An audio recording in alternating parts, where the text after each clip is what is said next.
Mud and debris blanket the California city of Sierra Madre. Tumbling from nearby mountain slopes left bare by recent forest fires, an angry surge of rainwater and melting snow strikes at foothill areas with devastating fury. The avalanche of mud rolls relentlessly on. Struggling to turn back the torrent, inhabitants quickly throw up sandbag barricades. But there is no stemming the mounting waves of mud. 2,500 residents of Sierra Madre, near Los Angeles, are forced to flee their homes. Tons upon tons of debris cover the countryside. Damage runs into the hundreds of thousands of dollars.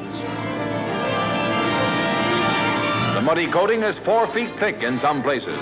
Homes are engulfed. The job of cleaning up is a monumental task.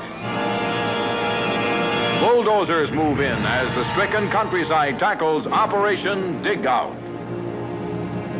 2 daring kidnappers are seized in San Francisco, ending the biggest kidnapping case in California history.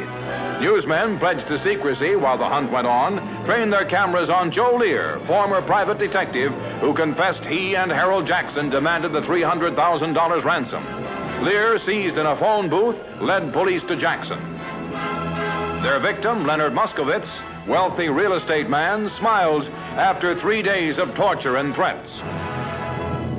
The Air Force's deadly guided missile, the Matador, undergoes testing at Cocoa, Florida. Poised on its launching platform, ready for takeoff, the pilotless plane is launched at the push of a button.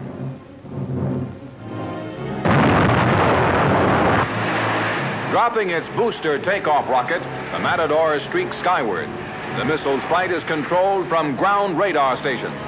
2 Matador squadrons are being sent to strengthen West Europe's defenses.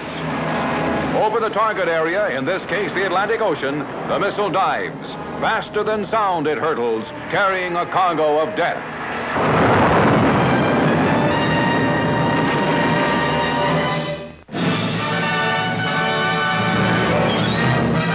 At the White House, the word is, congratulations, Mr. President, as President Eisenhower marks his first year in office. Mrs. Eisenhower watches her husband open an anniversary gift from his cabinet, a crystal cup engraved with his name and scenes representing his career. A wonderful gift, says Ike. Colonel Phyllis D.S. Gray becomes director of the Women in the Air Force as General Nathan Twining pins the Eagle insignia on her shoulder. She was formerly staff director for the WAF in Europe and now joins the other leaders of America's women in uniform. It's a new job for Colonel Gray. John Foster Dulles departs for an important international conference. The Secretary of State arrives at Washington Airport bound for the Berlin 4-Power meeting. French Ambassador Bonnet bids good luck to Dulles, who is meeting with foreign ministers of Britain, France, and Russia. Accompanied by Mrs. Dulles, the Secretary of State boards President Eisenhower's plane, the Columbine, beginning a critical mission.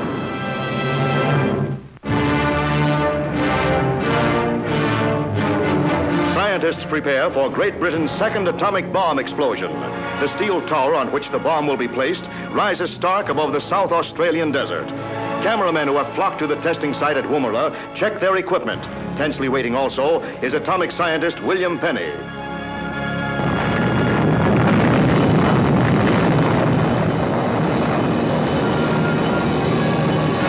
Photographed from 13 miles away, the deadly atomic mushroom pours clouds of radioactive vapor into the air.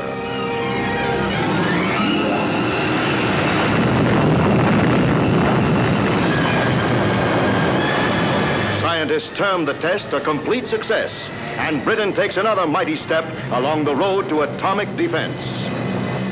At Groton, Connecticut, the submarine Nautilus, the world's first atomic vessel, is poised to launch a new era in naval history. Mrs. Dwight Eisenhower, her sponsoress, arrives for the ceremonies, attended by 15,000 persons.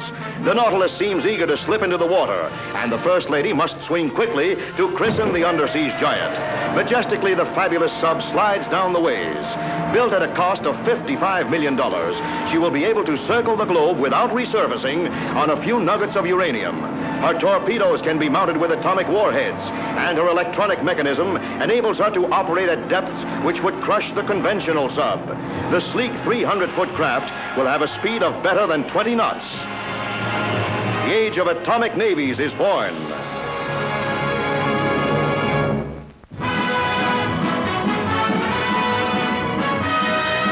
Bavarian Alps, crack four-man teams from Europe and America compete in a tune-up meet for the world's bobsledding championships. Swirling snow and sub-zero cold add new hazards to a treacherous old sport.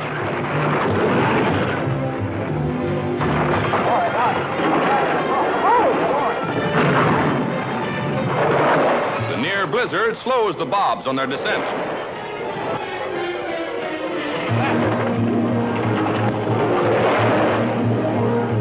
Officials call off the meet after the first run down the course. Competition canceled. Too much snow.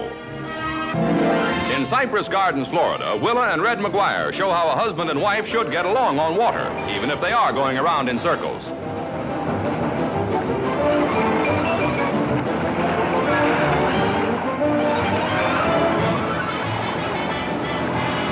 This is only skimming the surface. Now for some real aquabatics.